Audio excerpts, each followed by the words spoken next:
இந்த 4.5 ஆண்டு கால திமுக ஆட்சியில உங்க பார்வையில நல்லதுன்னு ஏதாவது நடந்துருக்காங்க? நீங்க ஏதாவது சொல்ல முடியும்? சொல்ற மாதிரி பாயிண்ட்ஸ் இருக்காங்க. பாயிண்ட்ஸ் நல்லதுன்னு இப்ப நீங்க கேட்கிற அளவுக்கு நான் தேடுற அளவுக்கு இருக்கு. என்ன சரிதானம்மா? நீங்க கேட்கிற அளவுக்கும் நான் பாயிண்ட்ஸ் அப்படின்னு தேடுற அளவுக்கு ஒரு பாயிண்ட் சொன்னா சொல்லலாம். என்னன்னா, இந்தியாவிலேயே அதிகமா இளம் விதவைகள் இருக்கிற மாநிலம் தமிழ்நாடு அப்படின்னு சொன்னாங்க. அந்த இடத்துல ஒரு இது நான் பெருமையா கருதுறேன். இந்தியாவிலே அதிகமாக இளம் விதவைகள் இருக்கிற மாநிலம் இது இல்ல. பேரதிகமா அதிகத்திற்கு அதிகமா இருக்கிற மாநிலம், ரொம்ப அதிகமா இருக்கிற மாநிலமா மாத்திருக்கிறாங்க. எந்த ஒரு மாறுதல், என்ன ஒரு ஒன்னு சொல்லுங்க உருப்படி. அதிமுகவுக்கும் திமுகவுக்கும் அவங்க எந்த ஒரு வேலைக்கும் 40 ரூபா கேட்பாங்க, இவங்க கூட 20 ரூபா கேட்டு 60 ரூபா. அதுல கொஞ்சம் ஏற்ற இறக்க இருக்கே ஒழிய தம்பி, இதுல அதிமுக வந்தால் திமுகவிலிருந்து இது மாறுபடும். சாராய் கடையை மூடுவார்கள், எந்த வேலைக்கும் ஊழல் லஞ்சம் பெறமாட்டார்கள், பணியிட மாற்றமா, பணி நியமனமா, பணி உயர்வா, எதுக்கும் பெறமாட்டார்கள். அவர்கள் வந்தால் மலை மலையாக இருக்கும், ஆறு ஆறாக இருக்கும், வளங்களை கொள்ளையடிக்க மாட்டார்கள். அவர்கள் வந்தால் ஏதாவது ஒரு மாறுதல் ஒண்ணு இருக்கணும்ல. ஒன்னும் இல்ல, ஒரே கருப்பு சாப்பு ஒரு மாறுதல். இங்க கொடியில அண்ணா இருப்பார், அங்க இருக்க மாட்டார்.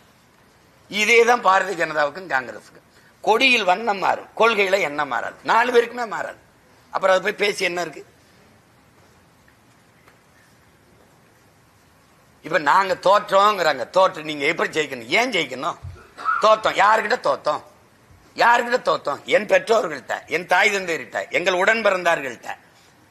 நாங்க ஜெயிக்கணும். ஏன் ஜெயிக்கணும்? என் மக்களுக்காக. அதை என் மக்கள் முடிவு செய்யணும். சிறப்பு வாக்காளர் திருத்தம் பணிகள் எல்லாம் நடந்துட்டு வருங்க. அதுல என்ன மாதிரி பர்ஃபெக்ட்டா நடக்காதுன்னு ஆளுங்கட்சியில சொல்றாங்க.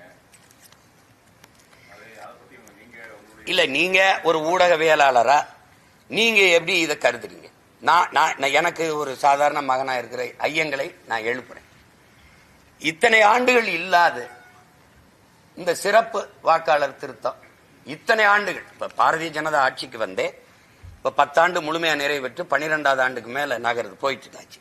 இத்தனை ஆண்டுகள் இல்லாத திடீர்னு இதை கொண்டு வர காரணம் என்ன? நீங்க சொல்றீங்க, நீங்க சொல்றதெல்லாம் பாருங்க ஏற்புடையதா. இறந்தவர்களுக்கு இப்ப இதையே கொண்டாரு. பீகாரியனுக்கு ஆவணம் நீ எப்படி கேட்கிற? உங்க அம்மா அப்பாவுக்கு அங்க வாக்கு இருந்தாலே நீங்க வாக்குரிமை எடுத்துக்கலான்னு கொண்டு வந்துட்டு எனக்கு இவ்வளவு ஆவணம் நீங்க காட்டணும். உன் தாய் தந்தையர் வாக்கு செலுத்திருக்கிறாரா இல்லையார்களா இல்லையா அதையெல்லாம் நீங்க கொண்டாந்து காட்டு.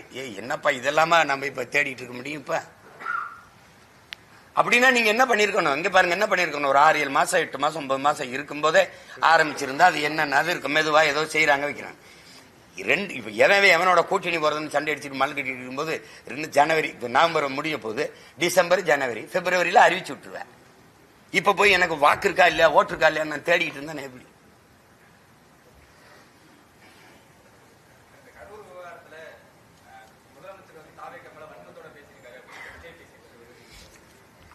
அது ஒரு விவகாரம். அதனால அந்த விவகாரத்துல நான் தலையிட விரும்பல, விட்டுருங்க. வேற ஏதாவது சொல்லுங்க